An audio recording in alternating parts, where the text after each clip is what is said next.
성왕의 이 죽음에 대한 복수를 반드시 해야 되겠다 하는 것이 의자왕한테 내려와가지고 의자왕이 초기 아주 잘했어요. 아주 신라를 쳐서 신라의 그 최전방지역인 가야, 대야성을 함락시키고 해서 신라의 수도를 위협할 정도로 됐습니다. 그리고 고구려도 그때부터는 신라를 치기 시작해서 위에서 내려오고 왜도 별로 신라한테 우호적이지 않고 그래서 신라가 상통일하는 무렵에서 신라는 굉장히 고립되어 있었어요. 신라의 그 평창주의 정책이 반격을 불러가지고 백제, 고구려, 왜로부터 삼변이 포위가 되어 있었습니다. 이럴 때 살기 위해서 또는 복수심으로 당나라하고 동맹을 맺죠. 김춘추의 목숨을 거는 외교입니다. 원래 김춘추가 일본에 갔다가 그 다음에 고구려에 갔다가 다 이게 안 되니까 마지막에 서해를 건너서 당나라로 가서 바로 당태종을 만나죠. 당태종을 만나서 여기서 나당 동맹을 맺는 거 아닙니까? 나당 동맹. 한미 동맹과 비견되는 우리나라 민족사에서 가장 성공적인 외교죠. 그래서 당태종과 태종부열왕이 김춘추가 그때는 아직 왕이 아닙니다. 합의를 하는 게 뭐냐? 서기 648년에 합의를 하는 게 우리가 힘을 합쳐가지고 백제 고구려를 멸망시킨다. 그 다음에 평양 남쪽은 신라 영토로 우리가 주겠다 하는 합의를 합니다. 그래서 660년에 백제를 멸망시키고 668년에 고구려를 멸망시켰어요. 그때 당나라는 복적 한발을 달성했어요. 즉 한반도를 완전히 식민지로 만들었습니다. 668년은 신라가 상부통일한 시기가 아니고 바로 당나라가 한반도를 통일한 거예요. 당나라가 한반도를 통일. 숙적인 고구려를 멸망시킨 것이죠. 668년에 평양을 점령을 해가지고 그 한 100년 동안 골칫거리던 고구려를 멸망시킨. 물론 이때는 당태종이 아니고 당태종도 그 소원을 달성하지 못했어요. 그 아들이 당고종의 첩이 유명한 척천무후 바로 요 시절입니다. 실권은 척천무후가 가지고 있습니다. 중국으로서는 소원 성취해서 수와 당이 염원하던 고구려를 멸망시키고 백제는 이미 점령 상태고 신라까지도 속국으로 만들어가지고 문무왕, 당시는 문무왕 시절인데 문무왕을 중국식 관등을 줬습니다. 계림대도독이다. 계림지방을 다스리는, 계림은 경주죠. 계림대도독이라는 중국식 계급장을 딱 주면서 앞으로 속국이 되라. 이렇게 됐어요. 이때 그러면 신라가 가만히 있어 버렸으면 어떻게 됐느냐. 그것도 괜찮다. 하지만 또 전쟁하려니까 또 총동원금도 내려야 되고 그동안 사람 많이 죽고 이랬는데 도저히 당나라 밑에 사는 게 낫겠다. 또 당나라 밑에 살면은 백제나 고구려보다는 그래도 신라 사람들이 좋은 대우를 받을 테니까 그 당나라 체제에 순응을 해버렸으면 어떻게 되느냐. 그러면은 그걸로 끝이죠. 한민족은 그것이 끝나버립니다. 그럼 역사는 신라는 백제를 치려고 당이라는 외세를 빌려드렸다가 당의 한반도 정책에 놀아나가지고 결국 자기도 먹혀버리고 해서 한반도는 중국의 일부가 되고 그 이름을 조선성이라고 했다. 이렇게 딱 기록했습니다. 이때 신라가 사오기로 결심합니다. 신라가 사오기로 결심합니다. 당나라하고 싸웁니다. 그래서 670년부터 676년까지 6년 동안 대당 결전이 이루어집니다. 그때 신라와 당의 국력을 비교하면 이건 말도 안 되죠. 더구나 당은 신라를 지원해서 백제를 이기게 한 고마운 나라이기도 했어요. 이때 신라 지도부가 김유신, 문무왕으로 대표되는 또 문무왕의 동생이 한 사람 있죠. 김인문이라는 사람. 이 사람은 장안에 인질로 잡혀 있었습니다. 그래서 이 당나라 궁전 안에서 생활을 하고 있었던 사람이에요. 김인문. 그러나 항상 이 사람이 정보를 얻어가지고 신라에 이렇게 주기도 하고. 그러나 당에서는 김인문을 이용해가지고 김인문을 왕으로 뽕해가지고 문무왕을 파면하기도 하고 이렇게 이간질을 하기 위해서 김인문을 이용을 했습니다. 그러나 김인문은 그게 놀아나지 않았어요. 그래서 김인문, 김춘추는 그때 죽었고 김범민 바로 문무왕이죠. 그 다음 김유신 이렇게 세 사람이 잘 협력을 해가지고 분열하지 않고 바로 당나라하고 결전을 6년 동안 했어요. 6년 동안. 그 6년 동안 한 전선은 주로 한강 부근에서 형성이 됐습니다. 한강 남쪽으로 밀리질 않았습니다. 한강선을 지켜냈어요. 낙동강 전선을 지켜냈듯이 통일신라는 그때는 통일기입니다만 신라는 한강선을 지켜냈습니다. 그래서 이 전진사령부가 남한산성이었어요. 남한산성에서 최근에 발견된 신라 시절에 창고 건물이 아주 큽니다. 굉장히 커요. 그 너비가 한 50m 되고 이 벽의 두께가 한 10m, 20m 되는 굉장히 큰 건물터가 몇 년 전에 발견된 적이 있습니다. 남한산성에서 전선사령부를 두고 해가지고 마지막에는 서해에서 해전으로 당나라한테 이겼습니다. 기적이 일어났죠. 신라가 당나라한테 이겼어요. 그래서 676년에 당은 평양에 두었던 안동도읍이라는 총독부를 지금 심양으로 옮긴 거죠. 만주 심양으로 옮김으로써 한반도를 한민족한테 넘기는 것입니다. 그래서 오늘날 한민족이 한반도를 우리의 삶의 터전으로 생각을 하고 지금 우리 한민족으로 존재를 하는 것이 된 거죠. 그래서 한민족은 북쪽에서 수당의 침략을 받다가 장렬하게 전사한 고구려, 그 다음 당의 힘을 빌려가지고 통일한 다음에 그 당을 쳐서 내보냄으로써 한반도를 지키는 신라, 이 두 나라의 희생과 자주정신 또는 결전 의지에 의해서 한민족이라는 이 집단이 보호가 됐습니다. 거기서 비로소 우리는 중국하고 다르다 이렇게 됐죠. 그런데 신라는 통일한 다음에 다시 침당 정책을 씁니다. 침당 정책을 씁니다.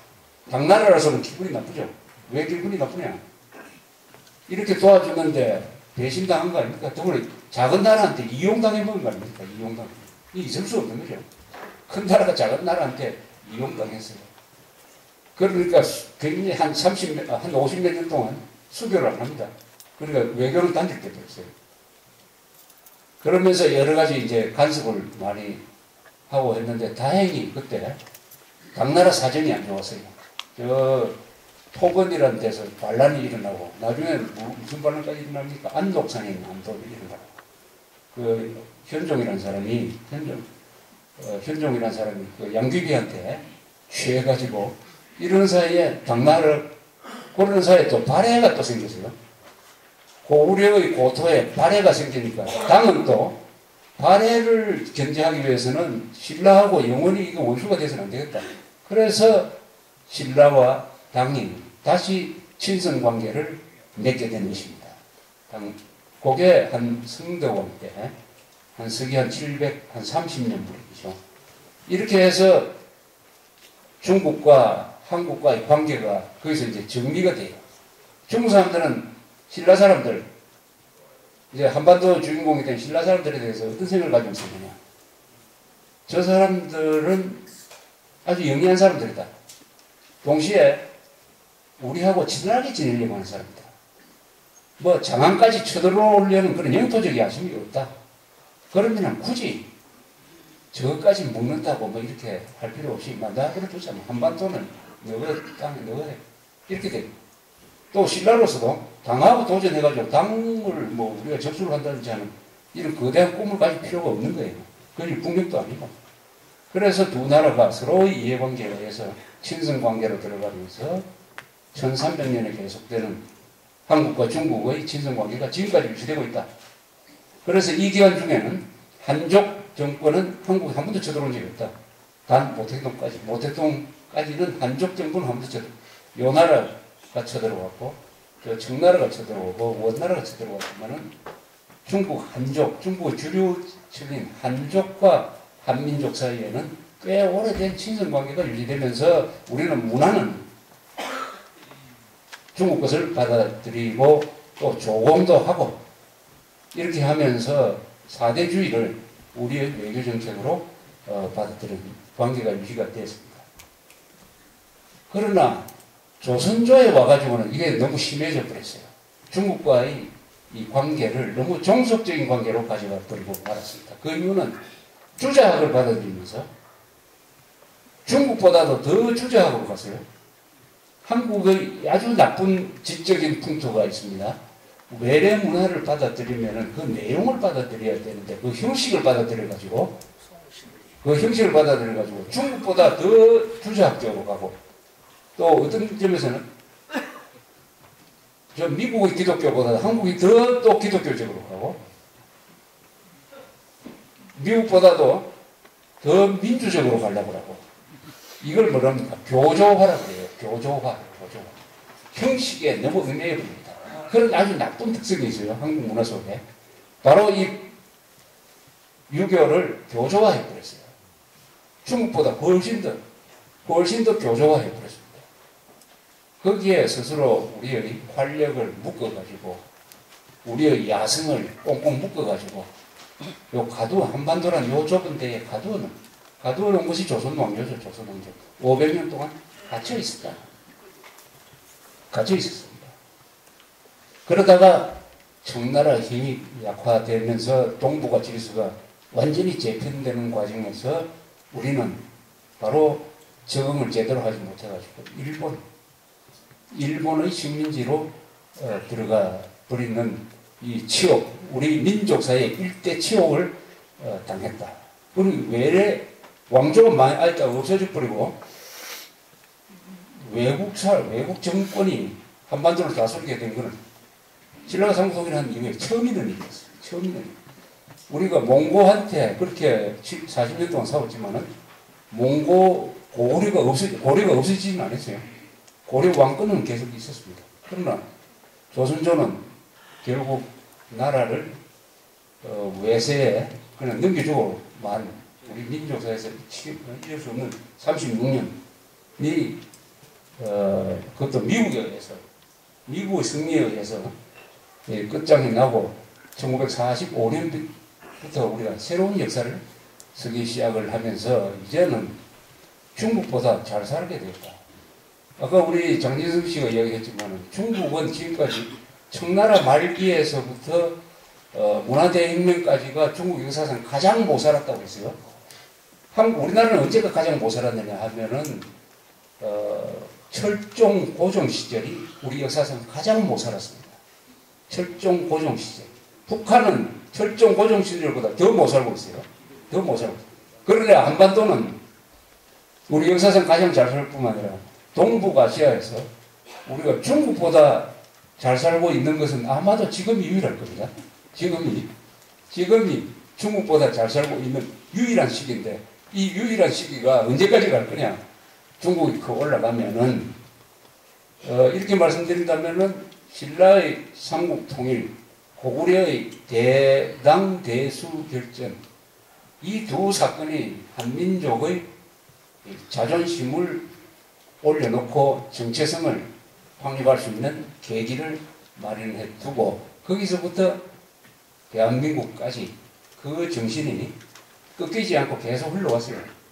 흘러왔기 때문에 우리가 중국과 맞먹는 국력뿐만 아니라 중국과 맞먹는 자존심을 가지고 오늘날 중국을 대할 수 있게 된 이런 역사적인 배경이 있는 것입니다. 그래서 우리는 인종적으로 농경민족의 한족 계통이 아니라 우리 유목민족 출신인 이 북방민족 계열입니다. 고구려, 백제, 신라가 바로 우리가 북방민족 계열이기 때문에 그 의식을 끝까지 우리가 유지할 수 있었다. 몽고도 지금 호래도 그 정도 유지할 수 있는 것이 바로 그런 자존심 때문입니다.